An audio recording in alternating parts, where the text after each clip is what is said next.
34 interview invites is still astronomically high. What do you think it was in your application that caused so many schools to go, I want to talk to this kid? Shahaan, welcome to the Premed Years. Thanks for joining me. Thanks so much for having me, Dr. Gray. I appreciate it. I'm excited. After you reached out to me, sent me an email of all of your success after what seemed to be a lot of turmoil and delays and everything else. When you emailed me your success story, I'm like, holy moly, I need to get you on the podcast and chat with you. So congratulations, first off, on your success. Thank you so much. It was definitely a long road. And in the end, I'm really happy with the outcome, obviously. Yeah. So thank you. Yeah. Let's start with when you first realized you wanted to be a physician. I would say probably 2 or 3 years after undergrad is when I actually decided, hey, actually medicine might be something that I want to pursue. The entire time I was focused after undergrad to, be in education. My path was very much so through a principal pipeline. I did Teach for America after undergrad, and that was kind of like the route that I wanted to take with my life.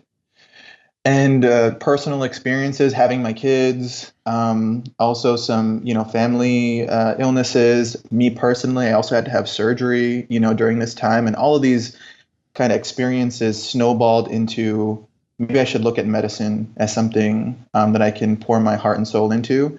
Initially, I joined TFA because I wanted to help alleviate, educational disparities in underserved communities. And I felt like every day I was battling just what felt like at the time insurmountable health disparities for my students. And my wife was also a nurse, so she was talking about the experiences that she was having at needle exchanges and stuff in the same hospitals in the area. And so all of these things kind of came to a head, and I decided to take the plunge and to see if this was actually a path that me and my family can pursue, because it was definitely a family decision. Couldn't do it on my own. Yeah.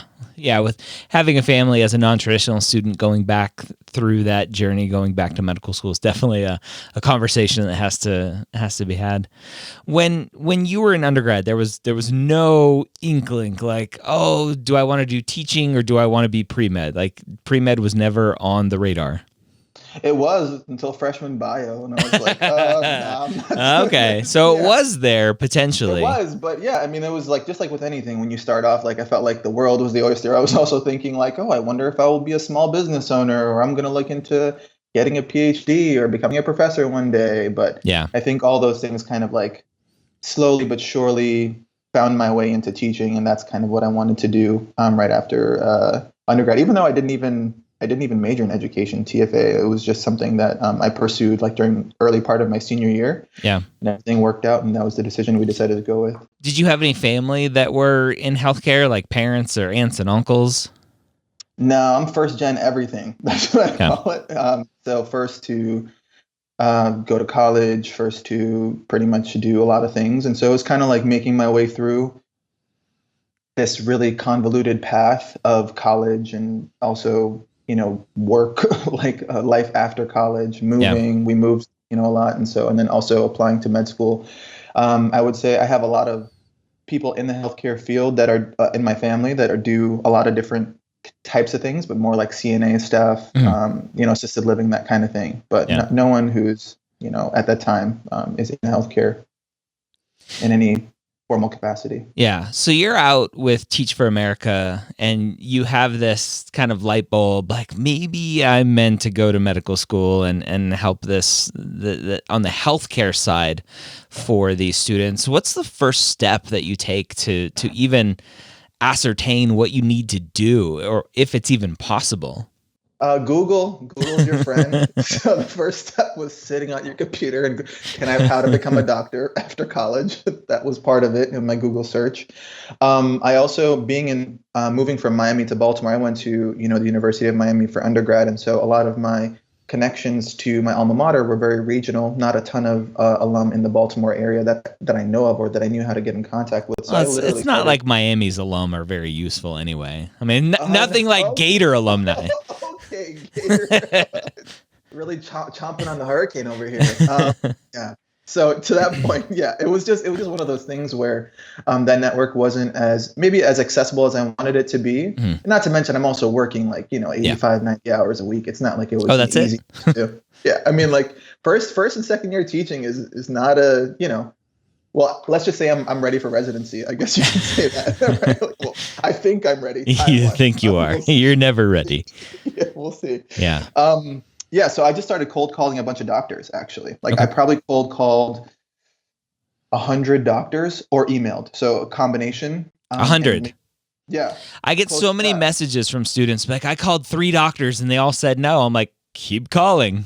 Yeah, yeah. So like the thing is, like you got to keep in like for me, like I wasn't naive about the fact that listen, I had to have this doctor be willing to work around my work schedule, around my Mhm. graduate program, be willing to let me come in when I could. Like so, that's not an easy. Like doctors, like why do I need to do all this for? You know what I mean? I didn't expect anyone to jump at the chance. Yeah. And so also, I would say I found 2 to 3 that responded to me, and one of them was someone. The only reason why he reached out, he told me like, "Hey, my daughter is also a teacher. I understand how difficult this is, and that's the reason why I'm willing to, be so flexible." And he turned out to be like the head of neurosurgery at Johns Hopkins, right? Like, what are the odds of that? Being able to get that kind of experience and exposure with him early on, and do some research with him, and be with him in the OR, and see how that worked out. Yeah. But that was all prior to me even shadowing my wife. My wife was also a nurse. Mhm. So I actually like shadowed her, interviewed her, talked to her about her experiences in healthcare. And that was my first foray into what is this like? What does this mean? She worked with a lot of residents, a lot of fellows at the time, Mhm. a lot of different attendings. And so that was the first, I think the first rung in the ladder. And then that led to, me reaching out to other doctors and trying to get experience with shadowing because I was also doing ER, stuff, but that's, not, I wouldn't say as, eye-opening as obviously shadowing and being more hands-on. I think one of your sayings is you have to be able to smell the patients, that kind of thing. Yeah. And I got a lot of that with the experience with that specific doctor. Yeah. So a lot of students in your situation, they'll go from Teach for America to I want to be a doctor. They go and take classes and then they apply to medical school. You went out and got experience. You got close to those patients. When you did that, did you have any doubts? Be like, well, this isn't what I thought it was going to be, or was it like, holy crap, this was amazing. I need to keep doing that. I think it was a combination of things. I think it was a little bit of a culture shock of, kind of being in a field that I was finding success in. I felt very comfortable in at the time. I was investing a lot of my time and energy. But the shock for me came from the fact that in my mind, mentally preparing to literally start back from the bottom in terms of my professional aspirations. Mhm. And the way that I think I, circumvented that mentally was just to understand that it wasn't about where I was starting. It was more about the work that I was doing. So how appealing and how invested and how connected did I feel to the actual work and not, I guess, where I stood on the totem pole of that quote unquote work. And I think The that work that you would be doing as a physician, or the work that you were doing right then and there on that very day?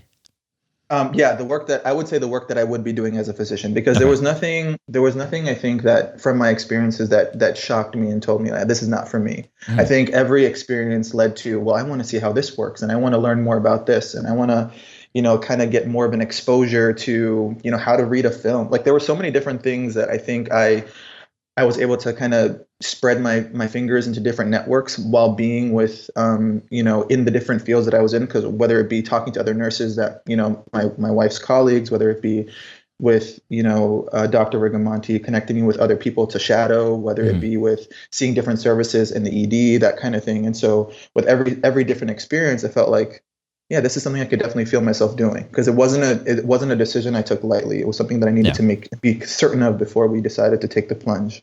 What was the hardest thing about going back, getting the experiences, taking classes since you weren't pre-med in undergrad, while also doing Teach for America and everything else you were up to?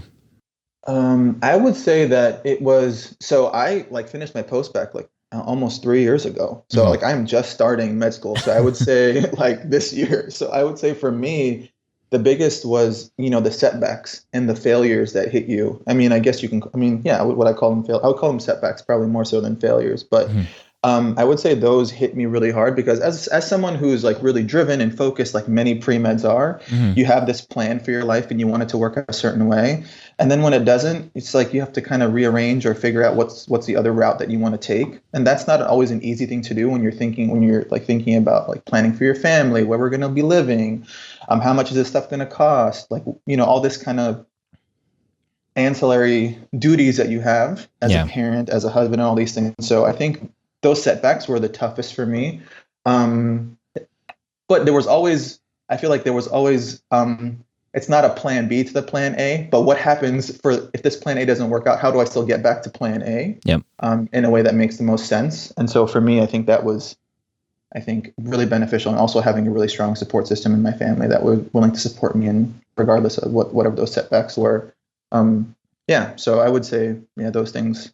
Were those setbacks related to going to school, getting good grades? Or were they just related to life and having kids and family and all of that other stuff? Or is just a little Yeah, bit of everything? I think it's a combination of things. Is like I actually like delayed my application 3 times. Like so initially when I applied, so in our post-bac program there are these things called linkage agreements. Mhm.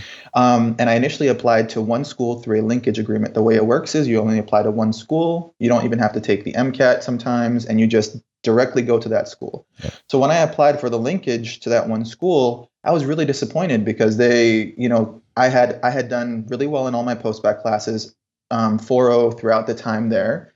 And I was very excited. I thought I was a really competitive applicant, but they looked at my SAT scores from when I was 15 to determine whether or not they would give me an interview. And that's something I was just shocked that they even decided to even look up. And I Yeah. guess I was like 1 or 2 percentiles below their cutoff for that score. It's And I think they crazy. use it as a determination for, if you're going to do well and pass boards, maybe, right? Standardized But I test don't know. stuff. Yeah, Yeah. standardized testing. Yeah. Exactly. So, but for me, I was just like, are you serious? And so like that was a big shock to me because, there was a documentary the other day that I was watching, Michelle Obama's documentary called Becoming, and she talked so much about, well, she talked for a portion of it about stories over stats, how important stories are over stats. And yeah, I bought into that completely. And I think that's extremely true. Because crafting my story through my application process and then throughout the interviews, I found that to be extremely compelling. But that stat piece is still a piece that, at that point was like, bam, right in the face. Like, are you serious? Like, are you talking about a 16, 17-year-old number that like is Yeah. anyway? So that was annoying. And then my wife, we had another baby, so that pushed our timeline back a little bit. Mhm. And then I also had to have surgery on my hand. I had ulnar nerve transposition surgery Ooh. during that time. Yeah, so I had like woke up one day and I lost feeling in my two of my fingers on my left two. hand. Yeah, exactly. Yeah, Yeah. those two. Mine I was are like, numb from studying for the boards like this for hours, having my elbow bent for hours. and that's the thing, like you don't even realize it, Yep. right? And so like I'm like, yo, why can't I couldn't clip my fingernails. I was Oh. like, what is happening to my hands? And as somebody who wants to do procedures in the future, Yeah. I was terrified. And so like that pushed it back a little bit. I remember my director of my post-bac was like, are you going to apply? And I was like, I can't control Yeah, it. at some point, do you get that like little kind of voice in your head going, "Oh, maybe I'm not committed to this. I keep pushing it back."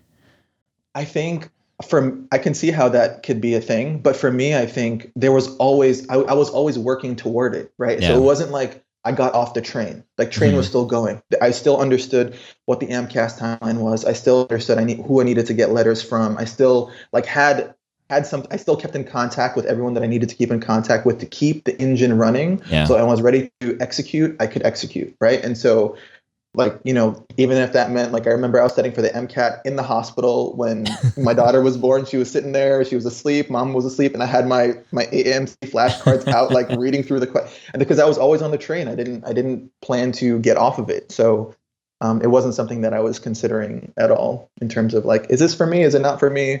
Yeah. I wish I put some money on it because some of my friends from the post-bac did have like a running bet. Like, is he ever going to apply to med school? And so now it's like, I should have collected. Yeah. It'd been awesome. So in your situation, it sounds like you went to a formal post-bac that had linkage connections or linkage agreements with medical schools. When you were looking at post-bacs versus a do-it-yourself kind of situation, what was the decision for you to do a formal post-bac? Because those are expensive.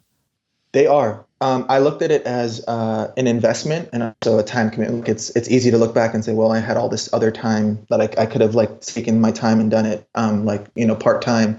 But I think the combination of experiencing everything that a post-bacc had to offer and eliminating all the guesswork of getting letters and having, excuse me, a committee letter written for me and for getting the experiences that I needed and getting all of my labs and science courses in 1 year.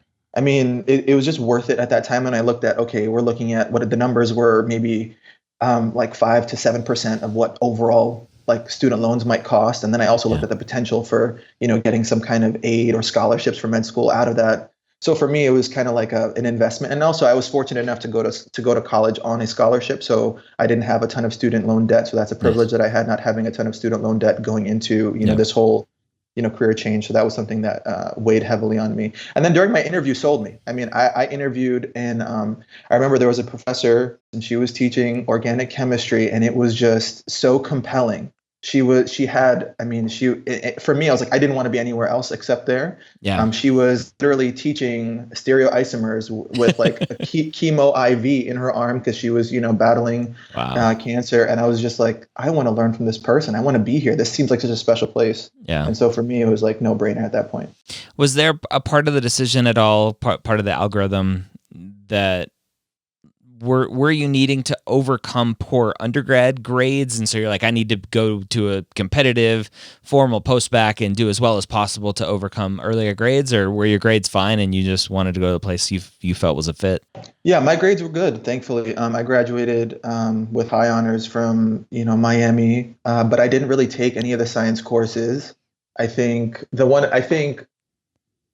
I just wanted to be as prepared as possible. Like this, again, and there's another calculated decision, right? Yeah. How could I be as prepared as possible for the basic sciences going into med school? Yep. And I felt the formal post-bacc, a rigorous post-bacc, one with all the labs and around like-minded people would assist me in doing that. Yeah. And so that's pretty much the main decision point. That's not to say that I crushed undergrad, by the way. Like I got into all these and I had a successful application cycle, but like you're definitely preaching to the choir every time I listen to the Premed Years. The Premed Years was the soundtrack of my life, by the way. I call it the soundtrack of my pipetting life. When I was doing research, it was like Dr. Gray all the time in my ear, like learning all this stuff, taking notes and like making sure I had a plan. And it really paid off a lot. Funny side note, I interviewed with Dr. Politis and he was talking to me about HPrep in the interview. And in the interview, I was like, did you do an interview with Dr. Gray? And he was like, yeah, I was like, for me, that episode was like relatively fresh. Like I didn't like it. I heard it like. So you interviewed at WashU and had Dr. Politis as your interview? That's awesome. 30 minutes of our interview was about Dr. Gray, the podcast, where pre-meds are going, like how HPrep is going to be. Yeah, that's pretty much what it was like. Yeah, it was very awesome. Yeah, that's awesome. Yeah, he's been on the podcast 4 times. I think he's the most visited guest. So let's talk about your application to medical school. So you applied one time only? No, well, one time officially, and then I fake out. I call it a fake out. I pump faked a bunch of applications where I started it and then I didn't submit all the way, or I had one school or whatever. Yeah. Because in my mind, I just wanted to make sure like whenever I hit the send button for the next time, that was the final send, because I know how important it is not to be considered like every applicant at places and things like that, at least in my mind, right at the time.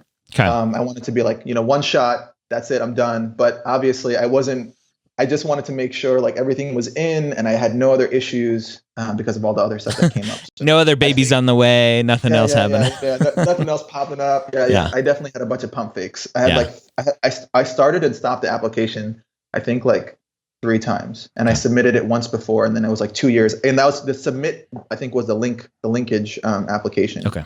But all the other ones were just kind of like, fill it out and don't click submit. So that was part of me staying on the train. Yeah. I was on the train. Yeah. Yeah. It's like the whole how many times does it take to quit smoking? It's like 7 times. So you were like filling it out. Okay, I'm ready. Yeah, pretty much. Yeah. And I still applied blind. I applied without an MCAT score. I still applied without an MCAT score and everything. Yeah. So, I mean, in the end, it was, did you want to talk about the application cycle? Yeah, so I'm looking now. So when you emailed me a couple months ago, you applied to 40 schools, which is way too many, and you recognize that. Yeah.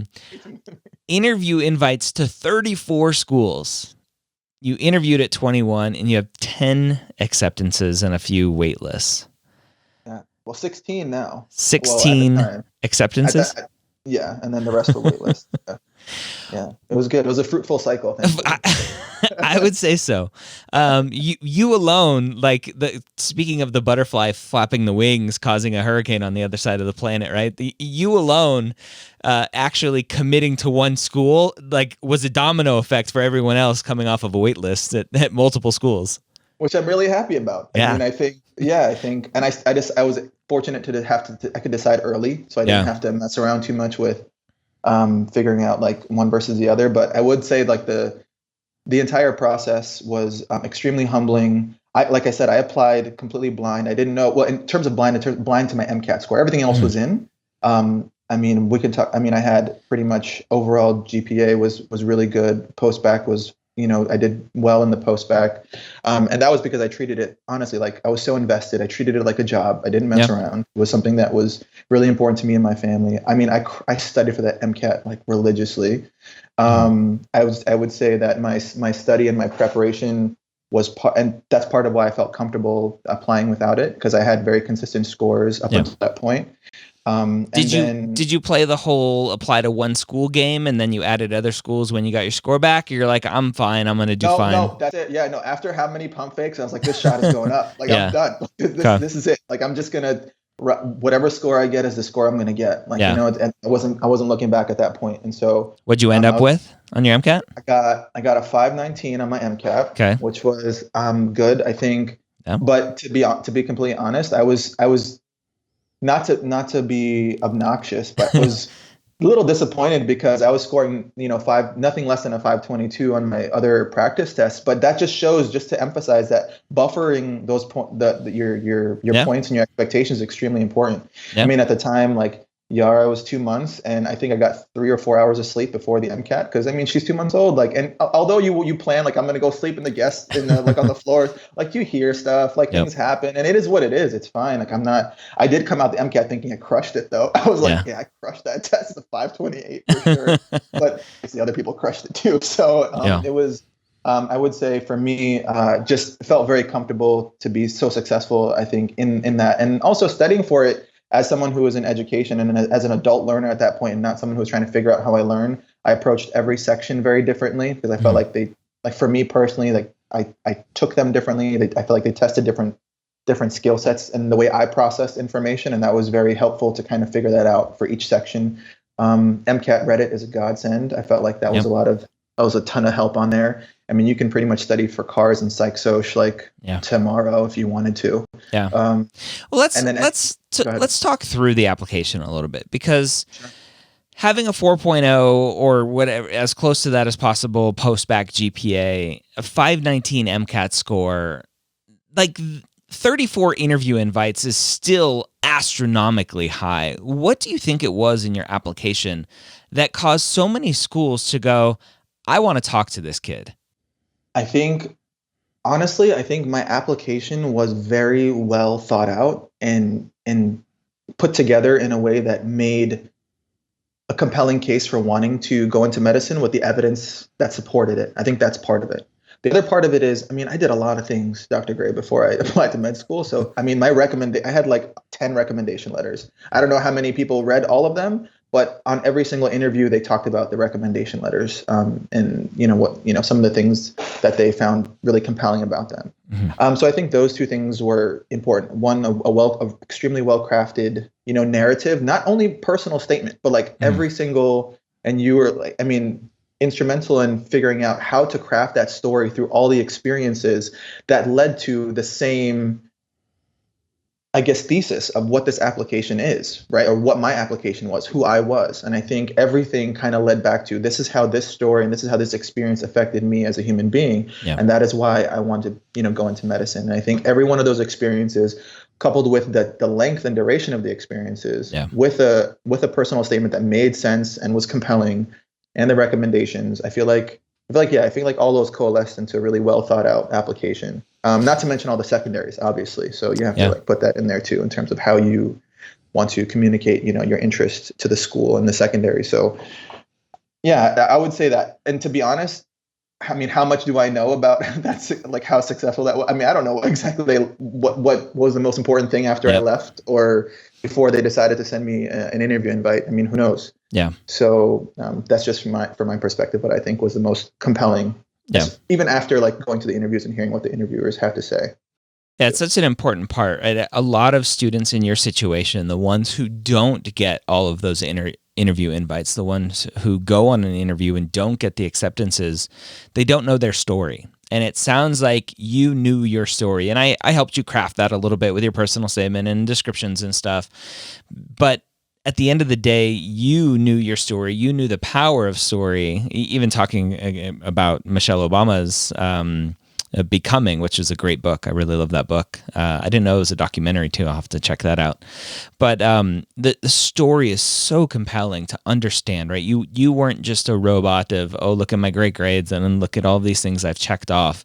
You were a non-traditional student who, through experience and through time, realized that you needed to go to medical school, and you told that story. And it obviously resonated with the medical schools to get that many interview invites. When you were on the interview trail, number one, you went on 21 interviews. That gets a little expensive, I'm assuming. Why go to that many interviews? I had no idea what my competitiveness was in this whole application process, like especially applying without an MCAT score. And for me and my family, one of the biggest things for us going to med school was, where are we going to be able to go with the least economic burden? Like, where is going to be the most financially feasible? And my mindset was, let's go to all the places that we know give good aid. And so as soon as I got, to be frank, as soon as I got my first, scholarship package in December and acceptance in December, I cut a ton of interviews out. Right. Okay. But I had already gone to like 16 because I also wanted to be early. So I already had gone to a ton early on. And so after that first acceptance, it was just kind of like, okay, we're in a good place now. This is I'm really happy with, this awesome school, this great offer. And so let's hold off on all these other ones. So I didn't have any more flights after that. I didn't really go anywhere that was further than driving. I think I only went to 3 or 4 interviews after December. And so, but I had done so many interviews prior to that because I wanted to be in the wave before Thanksgiving or before the Christmas break. Yeah. I kind of wanted to get those answers earlier. And so that's what it was. It was just an investment game. We set aside money for the process, for the flights and everything. We got the special credit card with all the points. Everybody was tallying up for the last, year and a half. I don't think I spend nearly as much as I would have if I didn't plan for that before because, all that stuff adds up. Yeah. And then I also stayed with a ton of students, right? So a lot of the hospital stays weren't, a lot of the hotel stays, weren't as costly. And so, just trying to manage that as best as possible because it was something that we saw as an investment and not something, that I just wanted to, let's go on these 3 or 4, if I had the opportunity, I wanted to make sure I took the most. Yeah. What was the biggest surprise for you throughout the interview trail? Biggest surprise. I think sitting in the room with all of my future colleagues for, in every one of the interview, destinations, I think the biggest surprise was just hearing, how many different amazing paths that people took to medicine, whether it be, in the short conversations we have while we're waiting for interviews, whether it be outside the MMI doors. I actually connected, I have 4 or 5 close friends now that I've met on the interview trail that we still keep in contact with through in different ways, Zooming and texting and things like that. And I think finding those and feeling those connections actually really did surprise me because someone who's going through this, I assumed, there would be, it would be a younger, crowd. I don't know how much I would connect with, a lot of people on the interview trail. I met 2 other dads, it's pretty cool to go through the whole process and come out the other side with, these stronger relationships for it and just being able to go through medicine now with people who saw you while you were interviewing, so I think it's really cool. That was surprising for me. Yeah. With so many acceptances, what was the decision for you to come to a final conclusion on what school you wanted to attend? The first was money. And so what was the financial, what would be the financial package at different schools and how could I leverage that at other schools if there was a possibility to do that? So that was number 1. Number 2, I think figuring out I think at the time when I was making the decision, I think we had just found out that step one would possibly be pass fail. Mm. And so for me, I think part of it was, in terms of the schools that I was looking at, well, how much of an emphasis or how much of a, curriculum shift or change would there be for like all these upcoming changes? Because I do think step one maybe being pass fail. I mean, this is just my personal opinion that there will be other dominoes that would need to happen in order to, um, you know, I think transform medical education for the better. And then COVID hit, right? And so now we're all so now, we're talking about virtual spaces and virtual learning. And I think being at a place that's open to innovation and change in medical education specifically, as a former teacher, was important to me. And then a lot of the other stuff, to be honest, was family considerations. So could we live in a place big enough that could fit like me, three kids, and my partner, right? Yeah. That was one. What were the schools like in the area? Like my wife didn't want to necessarily have a place that no backyard and no parks, and she wasn't really too keen on a super city life. But that was something that we talked a lot about. Well, is there an area outside of the city that we could still live in, and that kind of stuff? And so we're open to moving anywhere, but a lot of the other considerations, hinged on that. Like where would we be best fit as a family? And so first was money. Two was the curriculum and how those things would change, and then a lot of the other stuff were family factors. What are you looking forward to starting medical school?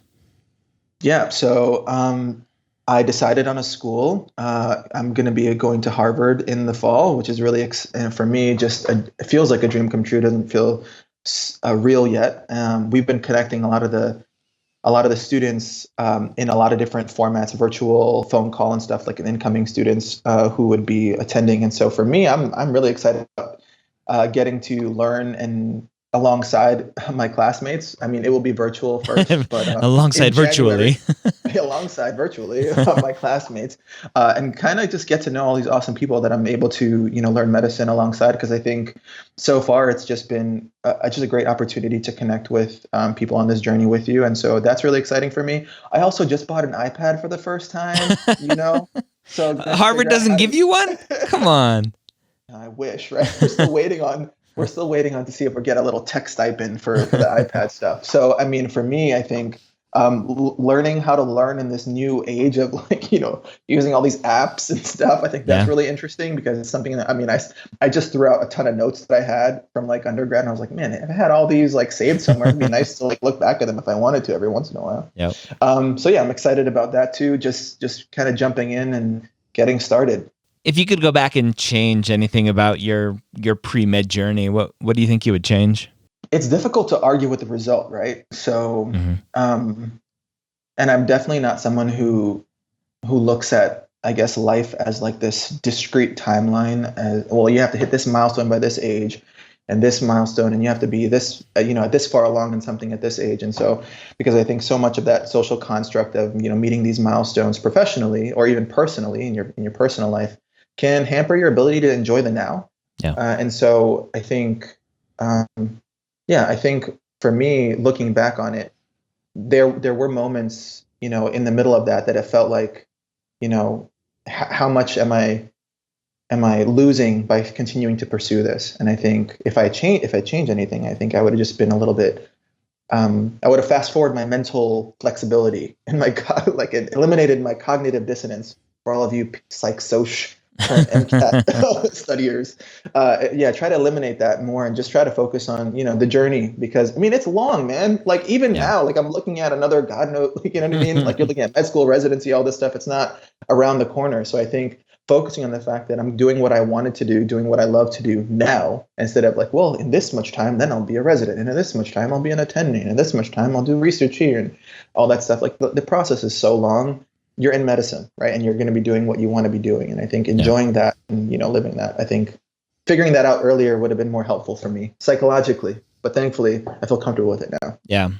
Talk about the conversations with your spouse, having kids, obviously with her being a nurse and having her own career. How do you have those conversations, or what did those conversations look like to say, I'm going to be busy with medical school. Are you going to want to continue with your career, doing your stuff? How do we get the childcare and be able to afford everything? And what did that look like? Yeah. So first, like my wife Priscilla, she's a rock star. Okay, like she is. I'm gonna brag on her a little bit. She's like the best. I would say for me personally, probably the best decision I've ever made in my life was to marry her. And we got married really young. We knew each other from elementary school. Wow. We got married right out of high school, and we went to undergrad together. So we've been this past June was 12 years we've been married, and we've been together since pretty much high school. And so I would say growing alongside of her and like her support throughout this whole process has been just so inspirational for me because I never have to worry about if anyone is doubting me. It's just like this unconditional, I believe you can do this support that I'm privileged to have 100%. She is also a career changer, by the way. So when we moved to Baltimore for teaching, we had just had my first daughter, Samaya, and she was like, listen, I think I really want to be a nurse. And she had gone to the nonprofit sector. That was her initial career. Mm. And I said, okay, if that's what you want, let's do it. And she did the classes. She enrolled in a bunch of, classes. And then she got into a 1-year accelerated program at Hopkins, did well. And then she went on to like work in the OR. Then she worked at, peds hospitals. And now she's looking for a job now. And so like for her, I think initially like that was her doing her thing while I was still teaching and supporting our family. And so when I talked to her about possibly doing this, it was pretty much, reciprocating that support was a big Yeah. part of it. And just having that open and honest conversation all the time, just like, okay, so where are we at now? Where does this look like for us, as a family? She went to nights, she's planning to go to nights to be able to manage like me, like, learning during the day and like having to go to classes, and we talking about, having an au pair again, like all this stuff. Finances, a big part of it. Like, so how are our finances going to work? And so just having that open and honest communication with the backdrop of we're supporting this as a family goal and not just like as only something that, you want to do. It's like kind of like a whole mindset because, we have a 9-year-old too. So she's in every single decision, Nice. and her feeling included is really important to us. So, although she didn't want to leave Philly, she was with it and she's having fun so far. So For the student listening to this, struggling on their decision to leave whatever they're doing and go back to school and pursue this path to become a physician, what kind of final words of wisdom do you have for them? I think, to be honest, since everyone's path is just so unique, I think the most general, and I feel like it's a platitude, but I really believe in it, is make sure this is what you want and then commit to it with everything you have. Because if No you plan don't have Bs. that, if you don't have that initial like, confidence in this is the path, if you have any wavering, it's going to be easy to get off the train. Yep. Like you have so many opportunities and so many stops along the way to be like, no, this wasn't it. I get so much hate for my no plan B mentality, but it's the truth. This path is so hard that if you're like, well, I could go do this other thing, and then you're going to go do that other thing. Yeah, because like there's so many opportunities to just like, check out and like, oh, it's too much, or like, okay, well, because you didn't find success in that one field or that one area that you needed to find success in, like, okay, I'm going to do something else. Like It just makes it so much more difficult because then you can't develop a steady support system around you because you're all wavering about it. You're like, oh yeah, sometimes I'm going to do it.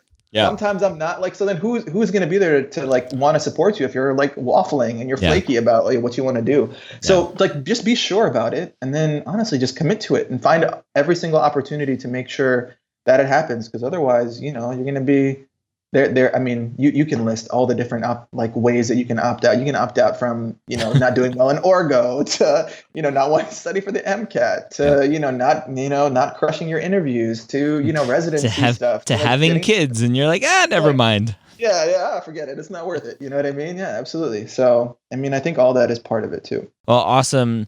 What is your plan for the future? What are you hoping to potentially go into for a career? Do you have any ideas yet? Yeah, I think I know a bunch of things that I don't want to do, which is really helpful. I think that's for me. It's like it feels really good to start doing the like elimination piece because I still want to go into every single rotation and experience with an open mind, because that would defeat the purpose of like for me like going into medicine and trying to enjoy the journey as much as possible. So I do want to do that, but there are some things that I'm just like I don't think I really would enjoy that. Like psychiatry, I probably wouldn't really enjoy, and some other things. But I think one of the things that like I would say the core themes of certain fields like having an outcome, whether it be good or bad. I think having a consequence of action is really important to me. Feeling like I'm working with my hands is important to me, and that could be procedural or surgical. I'm definitely leading to something surgery, but again, like with a family and thinking long term, like how is that going to look, and what is that going to look and feel like for our family? So I think those are all part of it.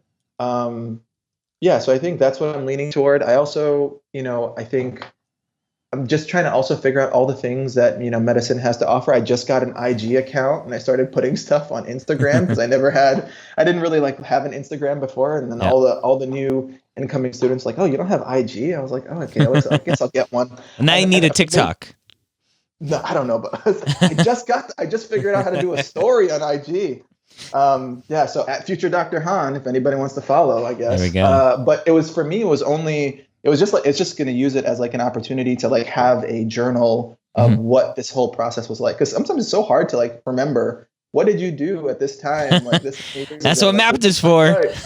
Yeah, there you go. So, yeah, I think so. To put a bow on your question, I have no idea, but definitely not a few things, and open to something, in the realm of, kind of surgery or procedural based, but who knows? Well, that's amazing. Congrats on all of your success. Congrats on sticking through, right? Multiple kind of false starts, and really sticking to your guns and knowing that this is what you wanted and finally getting there, and obviously having major success through the application cycle.